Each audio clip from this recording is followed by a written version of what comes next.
أفلم يهد لهم كم أهلكنا قبلهم من القرون يمشون في مساكنهم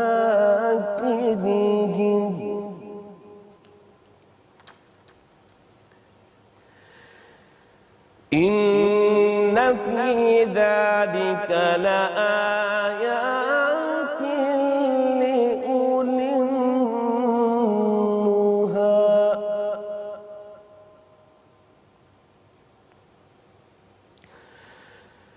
ولولا كلمة سبقت من ربك لكان لزاما وأجل مسمى صدق الله العظيم نحمدہ نصلی علی رسولہ الکریم اما بعد بسم اللہ الرحمن الرحیم ناظرین کرام السلام علیکم ورحمۃ اللہ وبرکاتہ۔ اللہ رب العالمین نے سب سے بڑی نعمت جو انسانوں کو عطا فرمائی وہ ہدایت کی نعمت ہے، اور ہدایت کا آخری پیغام قرآن حکیم کی صورت میں آج ہمارے پاس موجود ہے۔ رمضان کا مہینہ تو نزول قرآن کا مہینہ ہے، اور اس مہینے کی ساری برکتیں قرآن حکیم ہی کی وجہ سے ہیں۔ البتہ وہ لوگ جو اللہ کے ذکر سے اعراض کریں اور مراد ہے قرآن حکیم کو فراموش کر دیں تو کیا بدترین انجام ان کا ہوگا۔ قرآن کئی مرتبہ اس کا ذکر فرماتا ہے۔ اس حوالے سے ہلا دینے والا مقام ہے سورہ طٰہٰ آیت نمبر 124، 125، 126۔ اللہ تعالیٰ فرما رہے ہیں وَمَنْ أَعْرَضَ عَنْ ذِكْرِي فَإِنَّ لَهُ مَعِيشَةً ضَنْكًا وَنَحْشُرُهُ يَوْمَ الْقِيَامَةِ أَعْمَىٰ۔ جس نے میرے ذکر مراد قرآن سے اعراض کیا اس کی معیشت کو میں تنگ کر دوں گا، سکون قلب نہیں ملے گا۔ مال کی کثرت کئی مرتبہ سکون قلب میں کمی کا باعث بن جاتی ہے۔ دلوں کا اطمینان دولت کے انبار سے نہیں اللہ کی یاد سے ملا کرتا ہے، اور اس کی بہترین شکل اللہ کی کتاب قرآن حکیم ہے۔ چنانچہ قرآن کہہ رہے کہ جو اللہ کے ذکر سے یعنی مراد قرآن حکیم سے اعراض کریں گے اللہ ان کی معیشت کو، زندگی کو تنگ کر دے گا۔ فرمایا کہ وَنَحْشُرُهُ يَوْمَ الْقِيَامَةِ أَعْمَىٰ، ایسے لوگوں کو ہم اندھا بنا کر کھڑا کریں گے قیامت کے دن۔ استغفر اللہ، تم دنیا میں اندھے بنے رہے اللہ کے کلام کے طرف سے، اللہ مجرمین سے فرما رہا ہے کہ تمہیں اندھا بنا کر کھڑا کیا جائے گا قیامت کے دن۔ قَالَ رَبِّ لِمَا حَشَرْتَنِي أَعْمَىٰ وَقَدْ كُنْتُ بَصِيرًا، وہ عرض کرے گا اے میرے رب تو نے مجھے اندھا بنا کر کیوں کھڑا کر دیا؟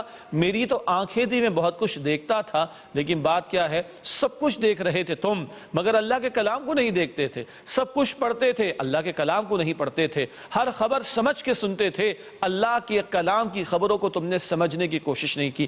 دنیا کی ہر کتاب تم نے سمجھ کر پڑھی مگر اللہ کے کلام کو تم نے سمجھ کر اگر نہیں پڑھا تو اللہ کہہ رہے میں اندھا بنا کر کھڑا کروں گا۔ وہ کہے گا اے میرے رب تو نے مجھے اندھا بنا کر کیوں کھڑا کیا؟ میری تو آنکھیں تھی، میں خوب دیکھتا تھا۔ اللہ اکبر۔ قال كذلك اتتك آیاتنا فنسیتها وكذلك اليوم تنسى۔ اللہ فرمائیں گے اسی طرح میری آیات تیرے سامنے آئی، میرا کلام تیرے سامنے پیش ہوا، تو نے نظر انداز کر دیا، تو نے بھلا دیا، تو نے اعراض کیا۔ وَكَذَلِكَ الْيَوْمَ تُنْسَى، اللہ فرماتے اسی طرح آج تجھے بھی نظر انداز کر دیا جائے گا، رحمت سے دور کر دیا جائے گا۔ آج چلن کیا ہے؟ جو دل میں آتا ہے لوگ کرنا شروع کر دیتے، باپ دادا کے رسم و رواج پر بھی عمل درآمد ہو رہا ہے، معاشرے کے چلن کے مطابق بھی تقاضوں پر عمل ہو رہا ہے۔ چلو تم ادھر کو ہوا ہو جدھر کی، جیسا ٹرینڈ، جیسا دور، جیسا فیشن ویسا ہم بھی کریں گے۔ نہیں، اللہ نے اپنی رحمانیت کے طفیل قرآن جیسی نعمت ہمیں عطا فرمائی۔ الرحمن علم القرآن، رحمان نے قرآن سکھایا۔ تابع ہونا ہے قرآن کے، تابع ہونا ہے اللہ سبحانہ وتعالی کی ہدایت کے، اور اگر اللہ کی ہدایت کو فراموش کر کے کچھ اور چلن اختیار کر لیے، کچھ اور فلسفے ہم نے اختیار کر لیے، کچھ اور رسم و رواج ہم نے اختیار کر لیے، کچھ اور ازمز کو ہم نے اختیار کر لیا تو پھر دنیا میں معیشت تنگ اور قیامت کے دن اندھا بنا کر کھڑا کیا جائے گا۔ اللہ اس برے انجام سے میری اور آپ کی حفاظت فرمائے اور قرآن حکیم کو سیکھنے کی، سمجھنے کی اور اس کے تقاضوں پر عمل کرنے کی توفیق عطا فرمائے، آمین یا رب العالمین۔ وآخر دعوانا ان الحمدللہ رب العالمین، والسلام علیکم ورحمۃ اللہ وبرکاتہ۔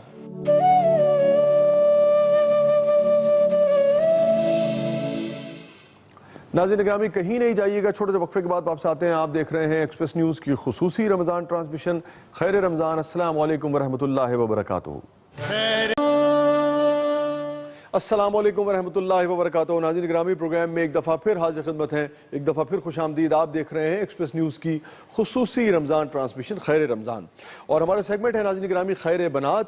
اور افتخار عارف صاحب کا ایک شعر جو ہے مجھے وہ یاد آتا ہے، اس سے پہلے کہ میں خیر بنات میں آج جو موضوع سخن رہے گا ہمارا وہ آپ کے ساتھ میں شیئر کروں، کہ افتخار عارف صاحب نے فرمایا تھا کہ میرے خدا مجھے اتنا تو معتبر کر دے، میرے خدا مجھے اتنا تو معتبر کر دے، میں جس مکان میں رہتا ہوں اس کو گھر کر دے۔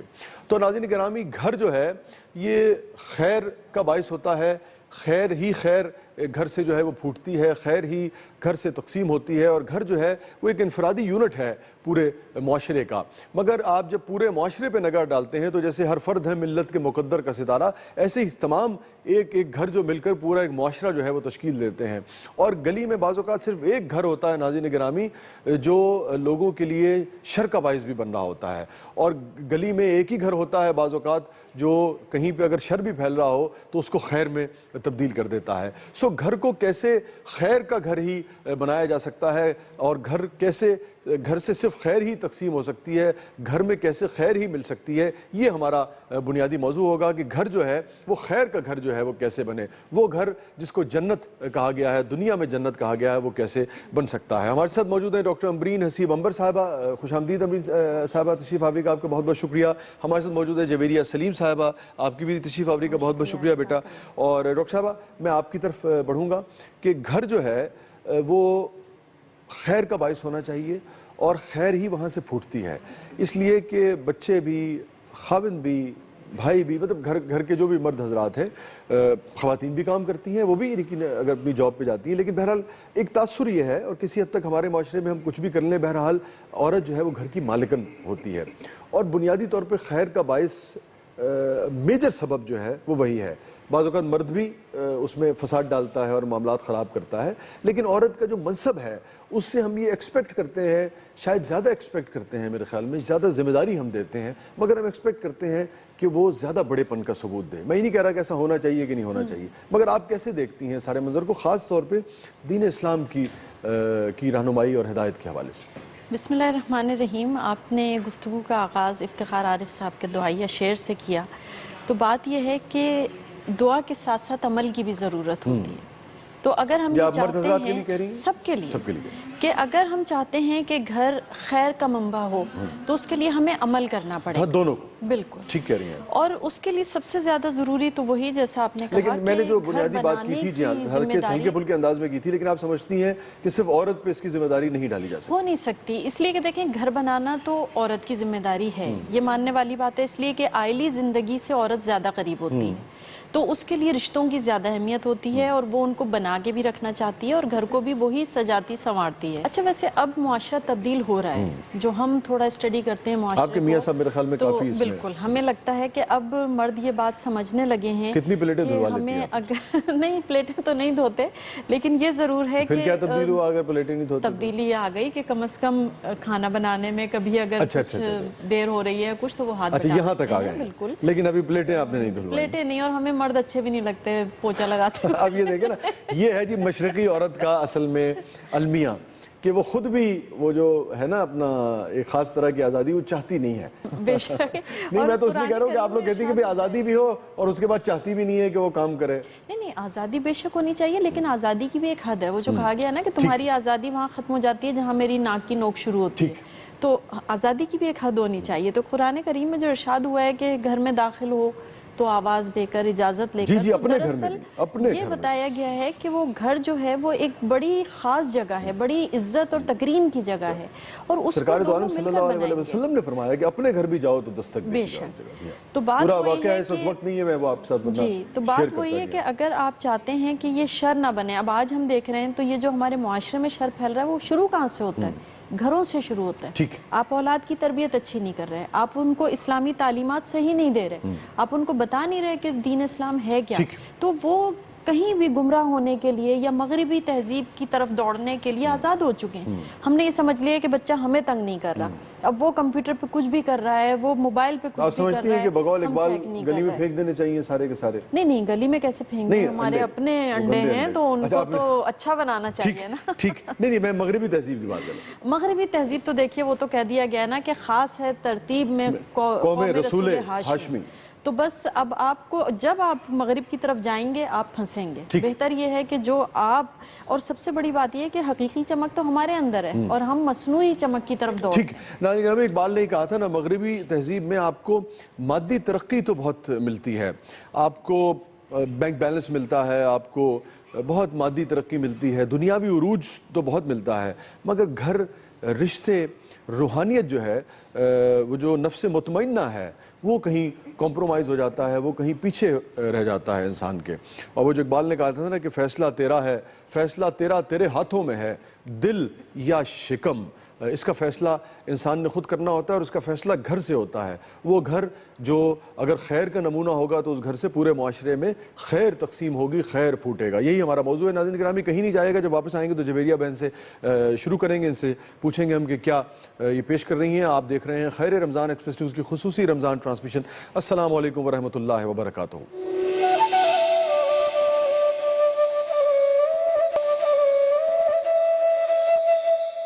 السلام علیکم ورحمۃ اللہ وبرکاتہ۔ ناظرین گرامی، پروگرام میں ایک دفعہ پھر حاضر خدمت ہیں۔ آپ دیکھ رہے ہیں ایکسپریس نیوز کی خصوصی رمضان ٹرانسمیشن خیر رمضان۔ ایک دفعہ پھر خوش آمدید۔ ہمارا سیگمنٹ ہے خیر بنات، ہمارے ساتھ موجود ہے ڈاکٹر امبرین حسیب امبر صاحبہ، ہمارے ساتھ موجود ہے جویریہ سلیم صاحبہ، اور ہمارا موضوع ہے ناظرین گھر، وہ گھر جو دین اسلام کی رہنمائی میں، دین اسلام کی روشنی میں ترتیب پاتا ہے، اور پھر اس گھر سے خیر جو ہے وہ نکلتا ہے، اور خیر جو ہے وہ معاشرے میں تقسیم ہوتا ہے، خیر جو ہے اس کی کرنیں جو ہیں وہ پھوٹتی ہیں اس گھر سے۔